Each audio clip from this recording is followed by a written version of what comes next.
We go now to some analysis on this morning's events. Jean Lee is director of the Korea Center at the Wilson Center, and Mike Morell is a former acting director of the CIA and CBS News senior national security contributor.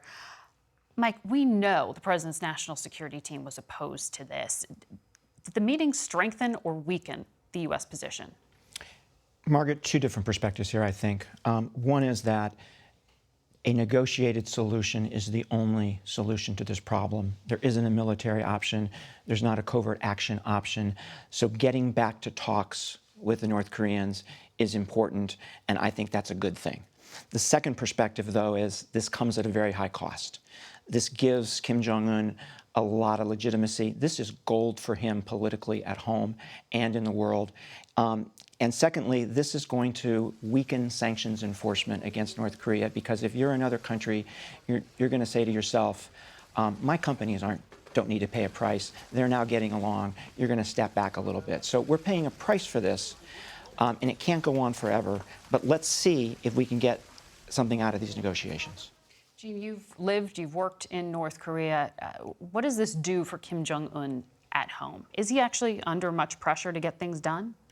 He is, and that's a very important point. It's so hard for us to tell what's happening inside North Korea because they do such a good job of keeping us out and of framing the photo or the narrative of North Korea. But the fact is, it is an extremely poor country. And we may not get that sense when we see that he's pouring so much money into nuclear weapons. We see these military parades and everything looks so organized and Pyongyang looks so modern.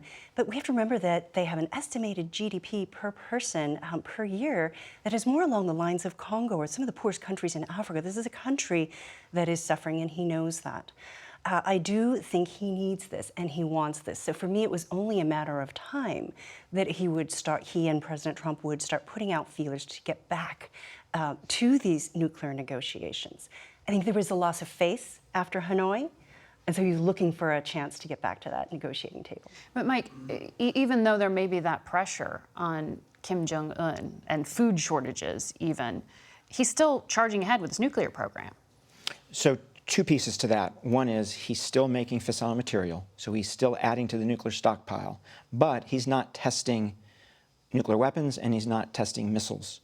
You know, we know he has nuclear weapons. We know he has ICBMs capable of reaching the continental United States. The one thing he has not demonstrated is the ability to mate those two together, right? He needs to test in order to convince himself that he can do that, let alone us. So the fact that he's holding back on that is important. But the stockpile continues to grow. And Jean, you've been watching some of what Kim Jong Un is doing in the region. He's been meeting with Vladimir Putin. He's been meeting with Xi Jinping. He has some powerful friends other than the United States right now. So how much leverage does the U.S. have here? In fact, Russia and China did support the latest round of UN Security Council sanctions that have been such a chokehold on North Korea's economy. And I think that was a major blow to North Korea. And so he was going to Putin and to Xi to see if he could get some sanctions relief. Doesn't sound like he got what he needed. And so in that sense, he is trying to tell his people at home, look, we do have, I am meeting with them. We have a good relationship. They still have our back.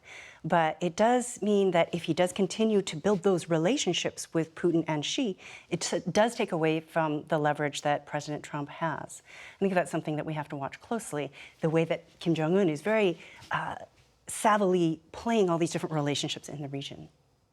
And Mike, it seems like the U.S. strategy has been to try to separate Kim Jong Un from some of his more hardline, old school advisors. The idea that he is so unique and President Trump is so unique that you could get this impossible deal, even though the U.S. intelligence community says he's not going to give up his nukes. What are the odds on this? So I don't think there's any way he's going to give up the entire program. I think the only possibility is significant limits on the number of nuclear weapons and the missile program, probably the distance that missiles can fly. That's the best we can hope for. We should push for the whole thing, but the best we can hope for is limits. Containment. Containment. Thank you very much.